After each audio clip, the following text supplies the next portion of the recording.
사랑하는 성도 여러분 안녕하세요. 오늘은 달고나 7주차 수요일입니다. 마가복음 12장 말씀을 통해 하나님께서 우리에게 요구하시는 삶이 무엇인지 알아가는 시간이 되기를 소망합니다. 예수님은 1절에서부터 12절 포도 농부에 대한 비유를 통해 종교 지도자들의 악행을 책망합니다. 1절을 보면 이렇게 말씀이 시작됩니다. 한 사람이 포도원을 만들어 산 울타리로 두르고 집자는 틀을 만들고 망대를 지어서 농부들에게 세를 주고 타국에 갔더니 이후 포도원 주인은 농부들에게 포도원 소출 얼마를 받으려고 한 종을 보냅니다. 그러나 그들이 종을 잡아 심히 때리고 거저 보냅니다. 그러자 주인은 다른 종들을 보냈는데 이번에는 종의 머리에 상처를 내고 능욕합니다. 주인은 또다시 다른 종을 보냅니다. 이번엔 농부들이 아예 그 종을 죽입니다. 그러자 주인이 이번에는 많은 종을 보냈는데 농부들은 그들 중 더러는 때리고 더러는 죽입니다. 곧 주인이 보낸 모든 종을 살가죽이 벗겨지도록 때리거나 또 죽입니다. 이제 포도원 주인에게는 사랑하는 아들 한 명이 남았습니다. 그래서 최후로 아들을 보내면서 농부들이 자기 아들만큼은 존대할 것이라고 생각합니다. 주인은 신분이 낮은 종들을 보냈기에 문제가 생긴 것으로 생각한 듯 합니다. 그래서 이번에는 자신과 신분상 차등이 없는 사랑하는 아들을 포도원으로 보냅니다. 오늘 말씀 7절을 보면 농부들은 주인의 아들이 상속자니 그를 죽이자고 말합니다. 왜냐하면 그를 죽이면 그의 유산이 자신들에게 올 것이라고 생각했기 때문입니다. 그래서 그를 잡아 죽이고 포도원 밖에 내던집니다. 농부들의 이러한 생각은 아주 대담하고도 어리석은 것입니다. 왜냐하면 상속인이 죽어도 주인이 살아있으면 얼마든지 다른 사람에게 상속권을 넘겨줄 수 있기 때문입니다. 그렇기 때문에 농부들의 극악한 행동을 확대 해석할 수 있습니다. 즉 이들은 주인까지도 살해할 마음을 품고 있었을 것입니다. 한편 주인의 아들을 죽여 포도원 밖에 내던졌다라는 것은 하나님이 보내신 사랑하는 아들인 예수님이 장차 예루살렘 밖에서 죽임당할 것을 예고합니다. 9절을 보면 이런 농부들의 극악한 행동에 포도원 주인이 어떻게 하겠느냐라고 예수님이 질문하십니다. 주인은 그 농부들을 진멸할 것을 말합니다. 예수님은 10절에서부터 12절 말씀을 통해 건축자인 종교 지도자들이 쓸모가 없다고 버린 예수님을 하나님은 살리셔서 구원의 통로로 삼으셨음을 말씀하십니다. 이 비유를 들은 종교 지도자들은 예수님을 잡고자 했습니다. 왜냐하면 그들은 비유의 내용이 자기들의 악한 행동을 가르쳐 말한 것인 줄 알았기 때문입니다. 하지만 그들은 예수님을 따르는 무리를 두려워하여 예수님을 두고 떠나갑니다. 13절을 보면 종교 지도자들은 무리가 두려워 예수님을 체포하는 데 실패했습니다. 그래서 이번에는 예수님의 말씀을 책잡으려고 합니다. 그들은 바리새인들과 헤롯 당에 소속된 사람을 보냅니다. 이들은 예수님을 죽이고자 했던 인물들입니다. 14절을 보면 이들은 예수님께 이러한 질문을 던집니다. 가이사에게 세금을 바치는 것이 옳으니까 옳지 아니하니까. 이들은 예수님이 세금을 내지 말라고 말하면 적대자들은 예수님을 로마의 반정부 인사로 몰아갈 것이고 반면 예수님이 세금을 내라고 하면 그들은 예수님을 유대의 독립을 원하지 않는 인물이라고 비난할 것입니다. 15절에서부터 17절을 보면 예수님은 그들의 외식, 곧 위선적 행동을 아셨습니다. 그래서 그들에게 어찌하여 나를 시험하느냐라고 물으십니다. 예수님은 데나리온 하나를 가져와 보이라고 말씀하십니다. 그들이 가져온 데나리온은 아우구스투스 황제 아니면 티베리우스 황제가 발행한 것이었습니다. 예수님은 이 형상과 이 글이 누구의 것이냐라고 물으십니다. 그들은 가이사의 것이라고 대답합니다. 그 대답을 들으신 예수님은 가이사의 것은 가이사에게, 하나님의 것은 하나님께 바치라라고 말씀하십니다. 예수님을 시험하기 위해 했던 질문을 통해 오히려 종교 지도자들은 부끄러움을 느끼게 됩니다. 18절에서 27절 말씀은 부활 논쟁을 다루고 있는 말씀입니다. 사두개인들이 부활 문제를 가지고 와서 예수님께 질문합니다. 이들은 죽은 자의 부활을 가르치는 예수님의 교훈을 무너뜨리고자 극단적 예를 들며 부활이 없다고 주장합니다. 예수님은 모세오경도 분명히 죽은 자의 부활에 대해 언급하고 있음을 가르쳐 주십니다. 하나님은 모세에게 자신을 아브라함의 하나님, 이삭의 하나님, 야곱의 하나님으로 소개하며 죽은 자의 부활을 계시하십니다. 인생은 죽어서도 모든 것이 끝나는 그런 허무한 존재가 아닙니다.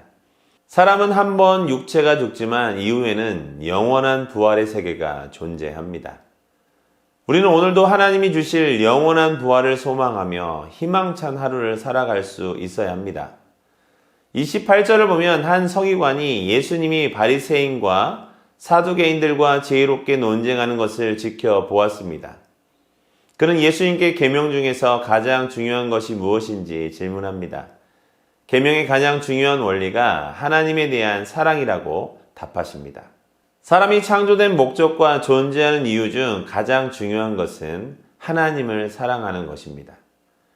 사람은 자신의 영광을 위해 존재하지 않습니다. 사람은 창조주 하나님에 의해 지음받았고 하나님의 영광을 찬양하기 위해 존재합니다. 그러하기에 사람은 하나님과의 관계를 떠나서 살 수 없습니다. 따라서 사람이 창조주 하나님을 사랑하고 그분을 경외하는 것이 가장 중요한 계명입니다. 그 다음으로 예수님은 이웃에 대한 사랑을 언급하십니다. 사람은 수많은 사람들과의 상호 관계 속에서 살아갑니다. 계명 중에는 이웃에 관한 규정도 많습니다. 이 규정들의 핵심 정신은 사랑입니다. 하나님을 향한 믿음은 하나님을 향한 사랑으로 나타내야 하고 이웃과의 관계는 사랑으로 나아가야 합니다. 계명의 가장 중요한 원리는 사랑입니다. 35절에서부터 37절 말씀은 그리스도와 다윗의 자손에 관한 내용입니다. 예수님은 누구인가?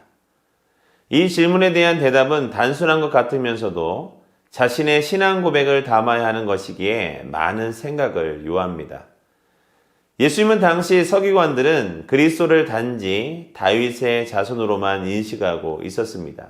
이런 보편적인 생각에 예수님은 문제 제기를 하십니다. 자신의 혈통이 다윗 가문이 아님을 말하려고 하는 것이 아니라 다윗 가문의 틀로만 자신을 바라보는 것에 대한 도전이라고 할 수 있습니다. 서기관들은 율법에 대한 도전이라고 할 수 있습니다. 서기관들은 율법에 대해 많은 지식을 갖고 있지만 정작 그들은 그리스도의 정체성을 제대로 파악하지 못하고 있었던 것입니다. 그들의 마음이 하나님이 아닌 세상에 있었기 때문입니다. 마지막으로 41절에서부터 44절 말씀은 가난한 과부의 헌금에 관한 말씀입니다. 예수님은 헌금함 맞은편에 앉아 무리가 헌금함에 돈을 넣는 것을 지켜보셨습니다. 그때 여러 부자가 와서 많은 동전을 넣습니다. 그 헌금은 여인들의 뜰에, 이 부분 다시 할게요. 그 헌금은 여인들의 뜰에 있는 나팔 모양의 헌금함이었습니다. 그런데 한 가난한 과부가 와서 2렙돈을 넣습니다. 렙돈은 헬라에서 통용되던 가장 작은 단위의 동전으로 약 100렙돈이 노동자의 하루 품삯인 한 데나리온이었습니다.